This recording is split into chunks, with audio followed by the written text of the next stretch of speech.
Pero coisa como se sabe que email que põe boa informação é tá abrir sim, para tu ainda usar, solamente o mas se você não quer sair, vou pôr que me gosta vou pôr notificar que está mará na, por exemplo, auteursrechten of lo que seja.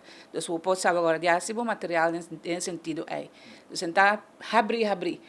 Pero, por exemplo, se você escreve artículo over de, vamos dizer, cachorro dalmatian, eu não como pensar em cachorro dalmatian, but anyway, você escreve cachorro dalmatian, bisa que normalmente não está branco e não tem nenhum spot riba não, por exemplo, você escreve sai poner a Wikipedia, está subir outro ainda bisa e ganha, você ganha, que te coisa for, uma basali, assim, né, comunidade tem opinião da boac, kiko, você escreve, sim. Então, o qual você escreve também, dus tá pensando, mas você pode verificar que o documento não, etc. Dus, então, só mais chega a subir, escreve maneira para botar se riba Facebook, o amiga não.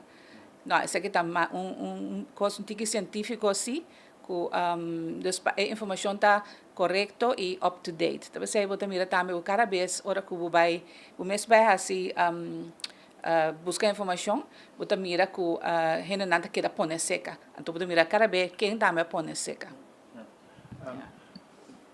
Nanta na Bonaire, kita passo nang kuto vai tinkena nang kuke participa. Sim, assim que por favor mandar e-mail ou bel-me, você sabe que participar, já não precisa quanto gente bini, você tem basta pastete para treinar. Pero a noite de informação tocante aqui com o Wikipedia, e-commerce, tudo que está, no último lugar, orei já são 8 de maio, de setor para Nuebor, mais ou menos, na sala de Fujicubo, banda de cantor extra. Então, sumainta, seguinte, tá a intenção de ter workshop. Então, eu vou também, se em prática, com pasubi, com password, etc. E vou também parte de Wiki Caribbean, trabalhar em comunidade de Wiki Caribbean, pero agora com o password maneira visa, botar mundialmente conectar.